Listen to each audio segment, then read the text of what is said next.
IPFT ভাইয়ারা খাবার খুবাই লাভ হবো IPFT long live ইতালে long live IPFT long live BJP আগে IPFT বারো ভাইয়ারা খাবার খুবাই লাভ হবো বিজেপি আগে IPFT বারো ভাইয়ারা খাবার খুবাই লাভ হবো এসি দেওয়া long live এসি দেওয়া long live IPFT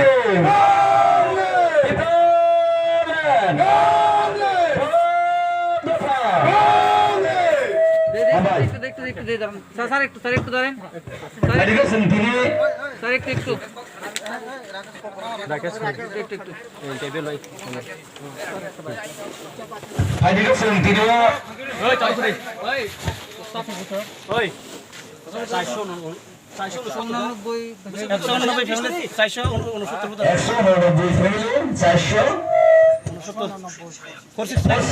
voters. 469, 189 family. 469, 189 আজকে স্যার দুধছড়ায় ডিসি ভিলেজে কতজন ভোটার আপনাদের সামিল হয়েছে?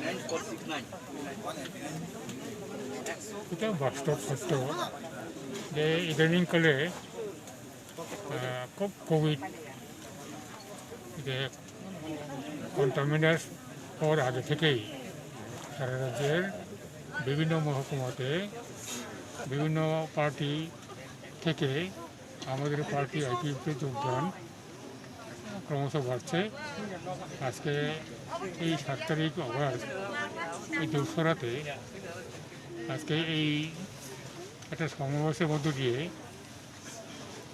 বিজেপি এবং অন্যান্য রাজনৈতিক দল থেকে আমাদের পার্টিতে আমাদের ভোট দাবি ত্রিপুরা ল্যান্ড এই দাবিকে সমর্থন করে সমস্ত অন্যান্য দলের সমর্থক ভাই বোনেরা আমাদের এখানে যোগদান করেছেন। টোটাল হলো 189 পরিবার, 189 পরিবারের 569 জন ভোটার, 189 পরিবারের 569 জন ভোটার আজকে স্বেচ্ছায় আমাদের দলে যোগদান করেছেন।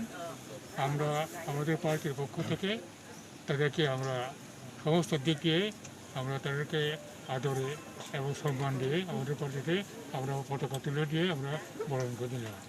আগামী দিনে ত্রিপুরার উন্নতির স্বার্থে, এদেশের উন্নতির স্বার্থে এবং ত্রিপুরার আদায়ের স্বার্থে তারা আমাদের সাথে একসঙ্গে কাজ করবেন, আন্দোলনের মুখী হবেন এবং আমরা সবাই মিলেই এগিয়ে যেতে পারবো এই আশাটুকু করছি। ঠিক আছে। বিগত দিন তো এই দুধছড়া এডিসি ভিলেজ তো বিজেপি একটা দখলের মধ্যে ছিল বা তাদের একটা দাবি ছিল, এটি আপনাদের আইপিএফটির তরফ থেকে দাবি ছিল, এখন কোনো উন্নয়নমূলক কাজ হয়নি আগামী কিছু দিন। এই ব্যাপারে কি বলতে চাই? এডিসি এলাকার ভৌগোলিক যে সীমানাগুলো এটা সুবিধা নাই, যার ফলে কোনো কোনো ক্ষেত্রে এডিসি এবং নন এডিসি এই সীমানার মধ্যে কিছু কিছু বিরোধ রয়ে গেছে।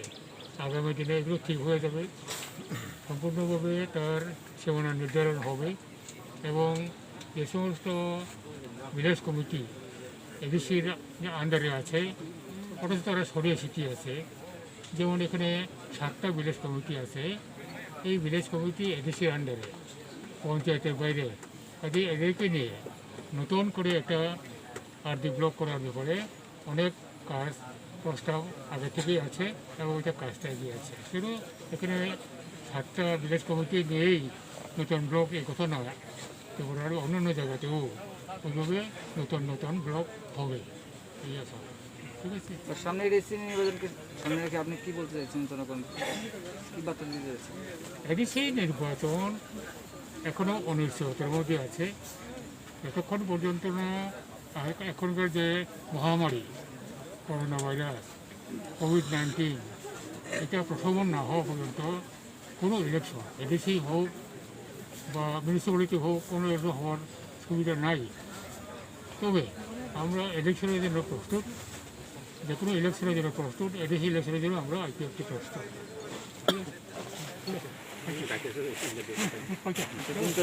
আজকে বিগত দিন ধরে তুমি বিজেপিতে ছিল, তো কী কারণে আজকে তুমি আইপিএফটিতে যোগদান করলে?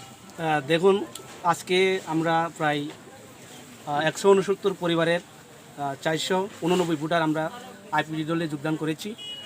একটাই উদ্দেশ্য ছিল, আমি যে সময় ভারতীয় জনতা পার্টি দলে ছিলাম, আমি মানুষের জন্য কাজ করতে পারছি না, মানুষের জনকল্যাণমুখী কাজে আমি সহায়তা পাচ্ছি না। আপনি ব্লক লেভেল থেকে কোন, আপনি মন্ডল লেভেল থেকে কোন, আমি ওনাদেরকে বারবার বলছি, তারপরেও ওনারা কোনো পদক্ষেপ নেয়নি। যারা এখানে বিজেপির নেতৃত্ব দিয়েছেন তারা জনকল্যাণমুখী কাজে ওনারা বাধা দিয়েছেন। আপনারা বিভিন্ন তাদের প্রতি মানে অভিভাবক মহলে একটা অভিযোগ, ওই অভিযোগ আমি স্টেট মহলেও বলেছিলাম, কিন্তু তারা কোনো রকম পদক্ষেপ নেয়নি। তাই আমি এখানে কোনো কাজ করার সুযোগ পাচ্ছি না। তাই আমরা আমাদের অভিভাবক থেকে আমাকে বলেছে যে তুমি আইপিএফটি দলে যোগদান করো। ওনাদের ভালোবাসায়, ওনাদের বিশ্বাসে আমি আজকে আইপিএফটি দলে যোগদান করতে বাধ্য হয়েছি, এবং আগামী দিনে আইপিএফটির মাধ্যমে যেসব জনকল্যাণমুখী কাজ সেগুলো আমি করিয়ে যাব, এতে কোনো সন্দেহ নেই। আজকে এর প্রমাণ আপনারা দেখতে পাচ্ছেন কিভাবে আমার প্রতি মানুষের ভালোবাসা, আমার এলাকার অভিভাবকদের ভালোবাসা, সেই আশা এবং বিশ্বাস রেখে আমি আইপিএফটি দলে যোগদান করেছি। আপনার কি ছিলেন বিজেপি দলে কি ছিলেন? আমি বিজেপি দলে 5 খৈপুর মণ্ডলের সদস্য ছিলাম আমি। Thank you.